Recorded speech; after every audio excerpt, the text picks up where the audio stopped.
Hello guys. I'm Kim Trathen, business and marketing coach, and I decided a little bit ago that we were going to go live today together. So I think I did do an event for this one, but yes, a little bit last minute. Better than yesterday where I didn't tell anybody. So we will see if anybody shows up live to join me. So this live is to talk about using Facebook groups specifically to get clients. Because what I hear from, I see a few ladies are joining live. Hi, Nicole. Oh, Aja. Aya? I'm not sure how to pronounce your name, but it's beautiful. I have talked to so many women. It's super common. If you see what appears to be other people getting clients from Facebook, and you feel like you try to sell something or you drop a post and it just gets crickets. First and foremost, you're not alone. A lot of people have struggled with that. Hi, Nancy. It looks like you're on. So I want you all to know that there's nothing wrong with you, okay? If you have dropped something into a Facebook group, a post, you've shared something and it's gotten zero engagement, it doesn't mean that you're a bad person, right? It doesn't mean there's something wrong with you or your services. That post, for whatever reason, just didn't do well in the group. And I'm just jotting down a note here because I don't want to forget to say something as part of this training. So, hi, Melissa. So share with me, guys. I want to know from the people watching if any of you have struggled getting clients from Facebook groups.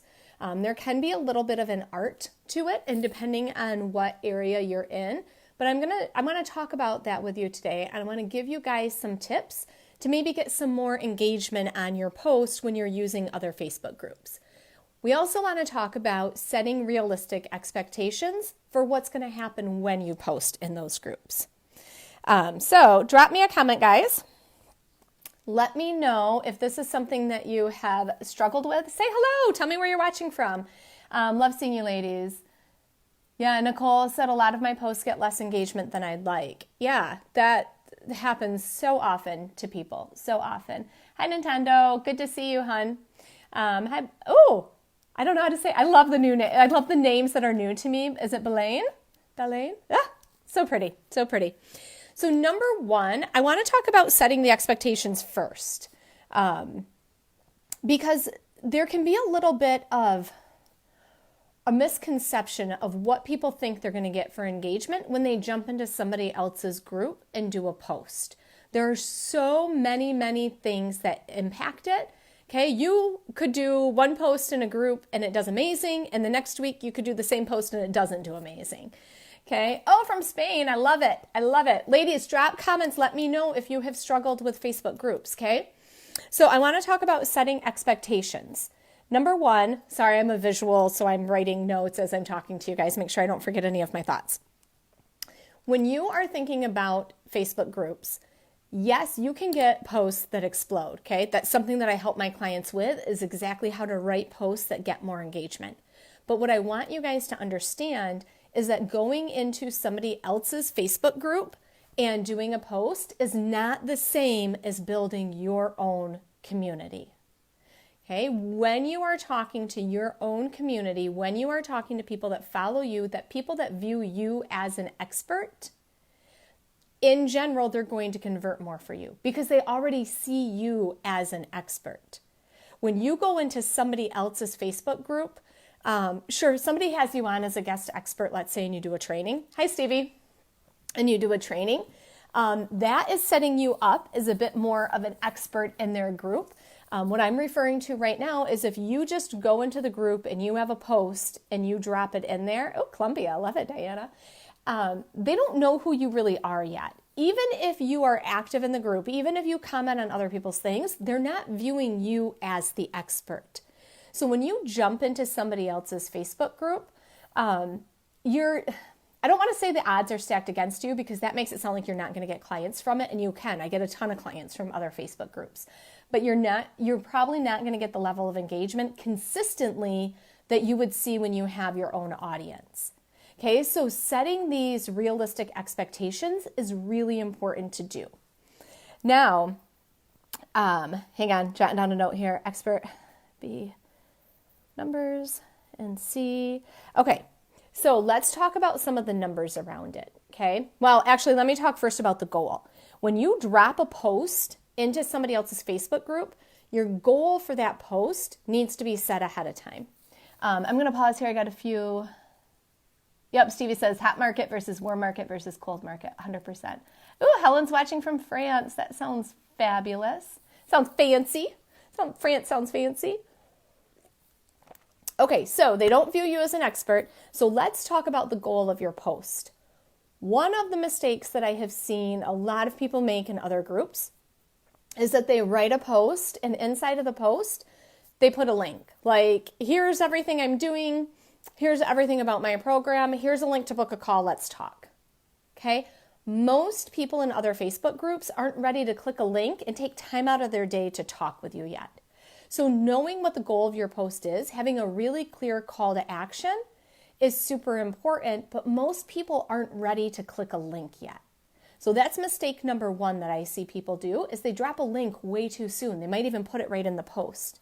Instead, let's work on getting some engagement, okay? Let's invite people, like, would you want to chat with me? That's I use that a ton, would you want to chat with me? Comment yes below. Then people have said, like, hey, yeah, I might want to chat with you. I'm not dropping my link right there, okay? That makes a huge, massive difference, ladies. Massive difference. So the goal for your post, your call to action, every single post should have a call to action. What that call to action is depends on what your goal is for the post. But being really aware of how you write it, and don't just drop your links there, okay? It's just not going to convert well for you. So if you have struggled to get clients from Facebook groups, be really honest with yourself. Were you dropping a link right there and then sad that nobody clicked it? Yeah, Stevie said an invitation versus a commercial. That is 100% it. We are inviting people to have a conversation with us, okay? We're not act now, right? I mean, we could be, but it's not going to convert. Which brings me to a very related, but another point when we're talking about these posts, is the invitation piece, okay? If you are a service-based business, if you are a coach, a consultant, a graphic designer, a VA, you should be trying to get people to book sales calls with you, okay? You want to get people on the phone, talk with them, see if you're a good fit, okay? So again, making sure what that goal is and that you're trying to get them on the phone with you to have a conversation. That's all it is, ladies. It doesn't have to be scary, okay? But knowing what that goal is so incredibly important. Now let's talk about under expectations. We already talked about how they don't really view you as an expert, right? So in general, you're not going to get the same conversions. Let's break down some of the numbers. When you are 1-to-1, 5-to-1, when you are leveraging somebody else's audience, because they don't view you as the expert, the conversion rate is not going to be as good in general as when you are pitching, promoting to your own audience. In general, when you're leveraging your own audience, if you have your own Facebook group, your email list, things like that, in general, you're going to see a 1-to-1 conversion rate, which means for each post that you put out, let's say in your own group, you should get at least one sales call booked for each one post that you do. Versus you go into somebody else's group, you go into somebody else's community, on average, again, these are just averages, but on average, that conversion rate just went from a 1-to-1 conversion rate to a 5-to-1 conversion rate. Hi, Prabhashini. What does that actually mean? That means that in general, if you want to book one sales call from going into other people's groups, you should take that post and you need to post in 5 Facebook groups to get one sales call booked. So often, women that I talk to, they're purely not doing enough of these activities to get the sales calls booked. They do one post in one group and then they're like, well, there it went. Didn't get a call booked. They hate me. They hate me and I'm not going to post in that group anymore.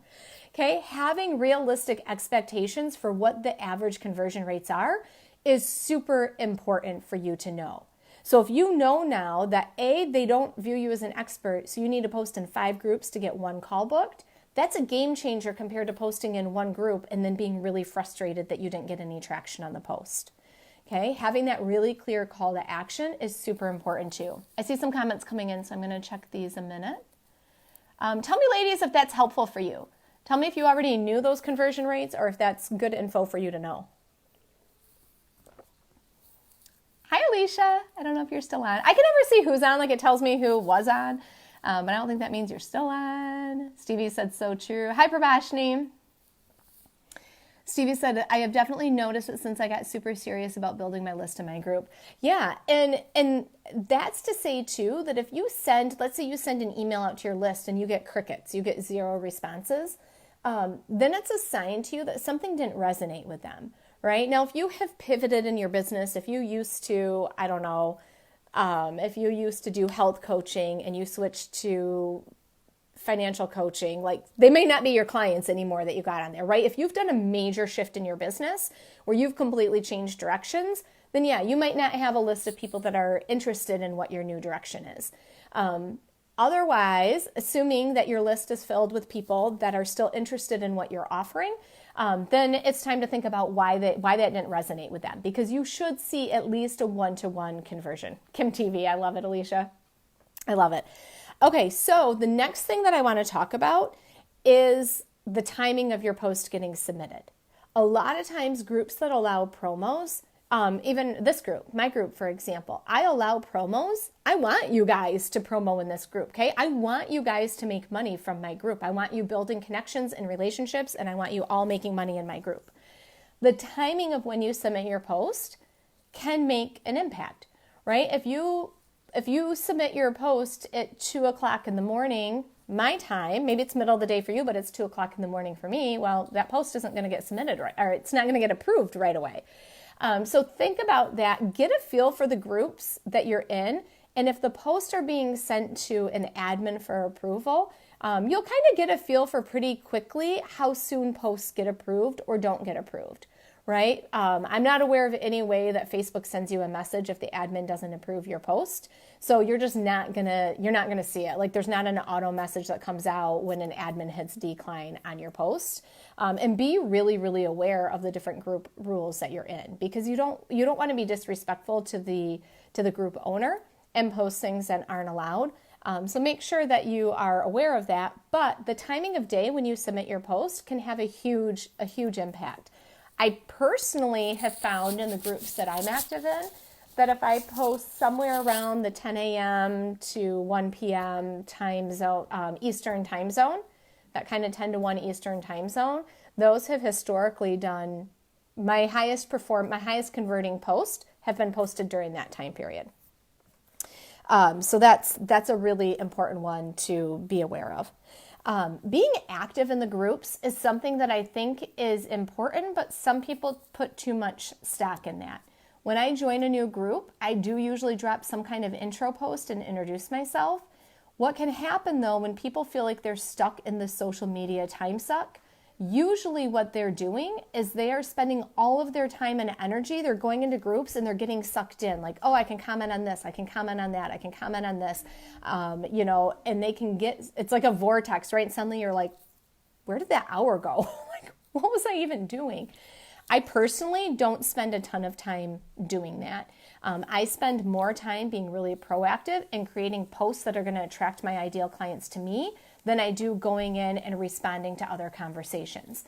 Responding to those conversations can make connections. You can book clients from that, but from some of the numbers that I've heard, those convert at like a 10 to 1 rate. So it doesn't mean that if you comment on 10 conversations on 10 other people's posts, it doesn't mean you're going to get 1 sales call booked from that. What it means is if you start having a real back and forth conversation with 10 people, one of those will likely turn into a sales call for you.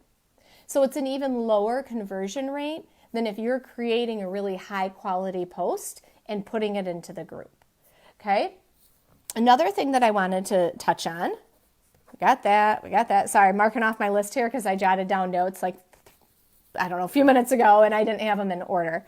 Let me pause there. Does anybody have any questions about the tips I've given you so far? We've talked about setting realistic expectations. We've talked about being active in the group, the intro post. I dropped some of the numbers for you. I know sometimes numbers can get overwhelming for people. Some people like shut down like, statistics.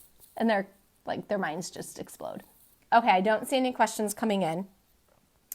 All right, the next thing that I want to talk to you about, actually I had two things. Hang on, let me jot this down so that I don't miss it.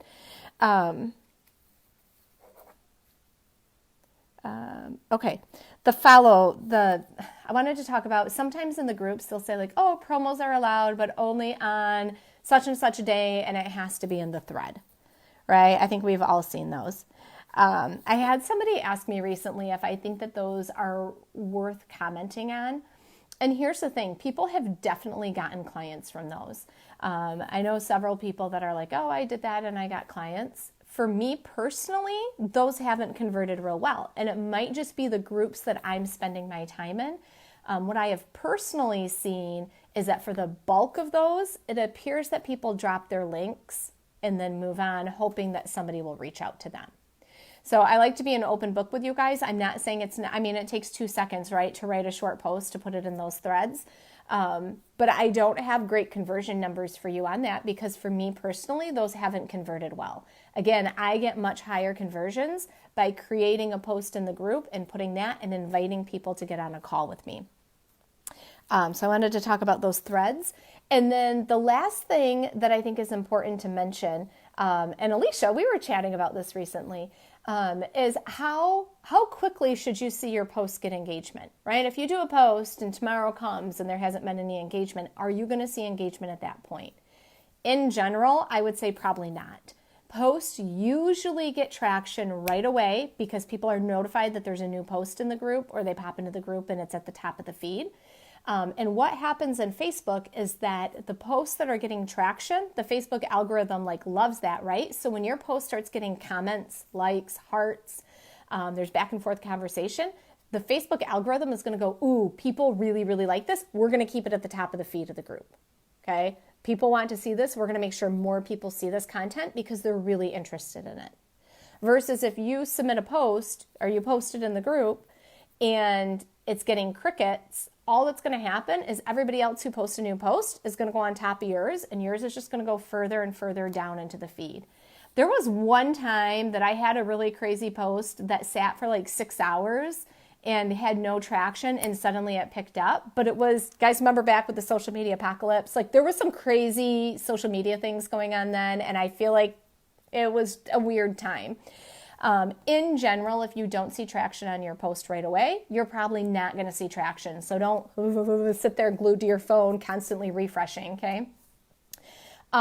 With that said, if your post gets traction right away, that same post can continue working for you for days to get new clients, okay? I just did one this week on Monday or Tuesday, and I still had a new lead come in from it this morning. What is today? Thursday. I don't even know the days of the week. On Thursday. So 3 days later, and it's because somebody commented on it. I commented back, right? This refreshed it in the feed because there was new activity on it.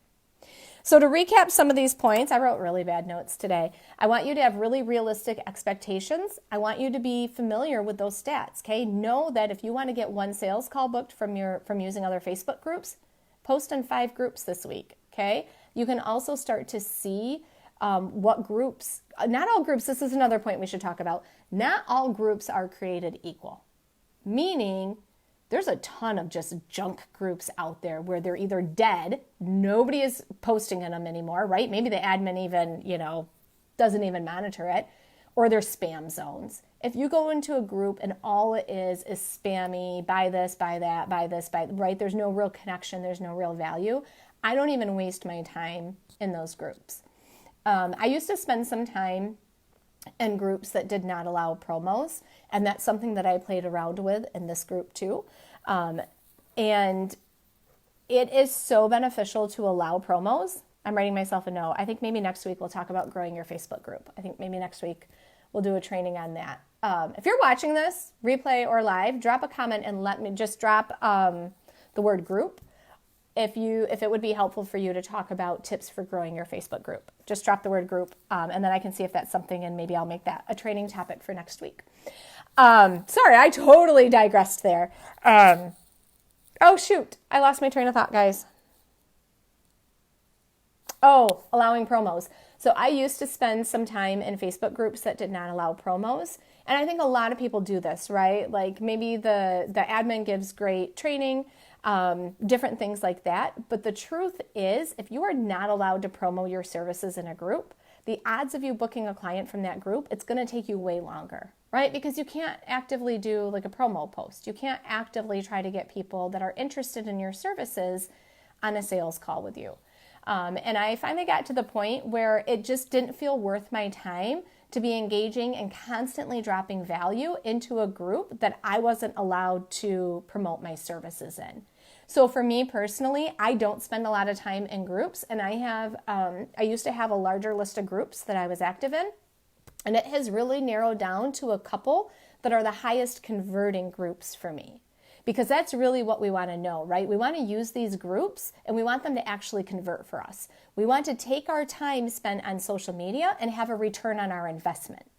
And if you're just constantly going in and commenting on conversations, only dropping maybe posts that don't have a real clear call to action to get on a sales call with you, maybe it's just an engagement post. If you're spending all your energy doing that, if you're spending all your energy doing posts where you're just like trying to do the follow train, right? And I do those. I'll drop my Instagram link because I want to build that platform. But if that's how you're spending all your energy, you're going to get really burnt out and frustrated with all the time that you're spending on social media because you're not seeing a return on your investment.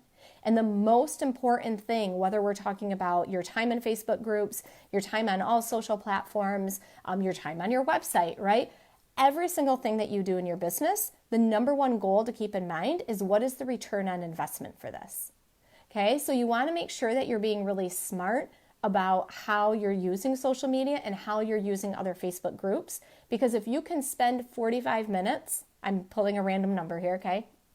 If you can spend, and I only say 45 minutes because I had a client before tell me that that's how long it took her to write one really good post. If you spend 45 minutes writing one really good post and you share it in multiple groups and you get 20 sales calls booked, that was a really, really good use of your 45 minutes. Versus if you only have 45 minutes and you spend it dropping your link on those promo threads and having conversations with people and you don't get any sales calls booked from it, that was not a well-spent 45 minutes, right? And again, it's nothing to shame anybody about. Okay, everybody has done things in their business where they're like, well, that was a giant waste of time. Not going to make that mistake again. But that it's about assessing how you're spending your time and being as smart as you possibly can. Okay, let me know if you have any questions around this. Hi, Karen. Good to see you. Let me know if you have any questions around this. I saw a few people dropping the word group. Once again, if you would like to see a free training on how to grow your Facebook group, just drop the word group because then maybe I'll get that in the docket for next week. That is it for today, ladies. I hope these tips were helpful to you. Let me know if you have any questions about the tips that I gave you. And yeah, that's it for today. I am super excited. I think we're going to do another round of the free live business coaching, maybe in 2 weeks, free live business coaching. I got to get that mapped out. I also am super excited that I got something in the works for you guys that I think you're going to like. I think we're going to bring in some guest experts and have a few guest trainings in this group for you guys. So I think that'll be really helpful too. If you have any questions, let me know. My call to action for you guys today, guys, on this video is that I want to be able to help, impact, and inspire as many female entrepreneurs as I possibly can. I want you guys making money, and I want to get this information in the hands of as many online female entrepreneurs as need it. So my only request for you guys today is think about who is in your friend list on Facebook. Think about those other ambitious female entrepreneurs that you're connected with, and please, please share this group with them. Let's get them in here. You can learn alongside of your friends, grow together, learn from each other, network together, sell together. So please share this group. That is my one request for all of you today. And then when we do the training about growing your Facebook group, we can talk about some of that more in detail. All right. Bye, guys.